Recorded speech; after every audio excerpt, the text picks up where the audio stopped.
আসসালামু আলাইকুম, চলে আসলাম নতুন আরেকটা ভিডিও নিয়ে। রাত পোহালেই বাজতে শুরু করবে টি-20 বিশ্বকাপের দামামা। নর্থ আমেরিকান ডার্বিতে যুক্তরাষ্ট্র কানাডা ম্যাচ দিয়ে আগামীকাল বাংলাদেশ সময় ভোর 6:30টায় ডালাসে পর্দা উঠছে টি-20 বিশ্বকাপের নবম আসরের। ম্যাচটি অনুষ্ঠিত হবে টেক্সাসের ডালাসে। তবে এই ম্যাচের আগে হচ্ছে না টি-20 বিশ্বকাপের উদ্বোধনী অনুষ্ঠান, বরং ওয়েস্ট ইন্ডিজের গায়ানায় দ্বিতীয় ম্যাচের আগে অনুষ্ঠিত হবে উদ্বোধনী অনুষ্ঠান। সেখানে স্থানীয় সময় সকাল 10:30, বাংলাদেশ সময় রাত 8:30। নিজেদের প্রথম ম্যাচে পাপুয়া নিউগিনির মুখোমুখি হবে উইন্ডিজ। ম্যাচের 2 ঘন্টা আগ থেকে স্টেডিয়ামের গেট খুলে দেওয়া হবে, আর টসের আগ মুহূর্ত পর্যন্ত চলবে এই অনুষ্ঠান। সেই হিসাবে উদ্বোধনী অনুষ্ঠান শুরু হবে বাংলাদেশ সময় রবিবার সন্ধ্যা 6:30। অবশ্য উদ্বোধনী অনুষ্ঠানটি কেমন হবে সে সম্পর্কে এখনও বিস্তারিত কিছু জানা যায়নি। তবে আইসিসি দেওয়া পোস্টার অনুযায়ী ডিজে গান ব্যতীত উদ্বোধনী অনুষ্ঠানে মনে হয় না আর কিছু থাকছে।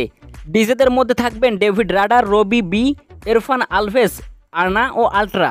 পুরো উদ্বোধনী অনুষ্ঠানটি দেখা যাবে বিশ্বকাপের অফিসিয়াল ব্রডকাস্টারদের তালিকাভুক্ত টেলিভিশন চ্যানেলগুলোতে, বিশেষ করে Star Sports on, Star Sports on HD, PTV Sports ও 10 স্পোর্টসে। এছাড়াও আইসিসি টিভিতেও দেখা যাবে উদ্বোধনী অনুষ্ঠানের সরাসরি সম্প্রচার।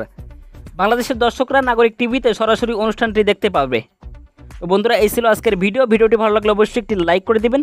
আর আপনি যদি আমাদের চ্যানেলে নতুন দর্শক হয়ে থাকেন তাহলে চ্যানেলটিকে অবশ্যই সাবস্ক্রাইব করে রাখুন। তো দেখা হবে পরবর্তীতে নতুন কোনো ভিডিওতে। ততক্ষণ পর্যন্ত ভালো থাকুন, সুস্থ থাকুন, আল্লাহ হাফেজ।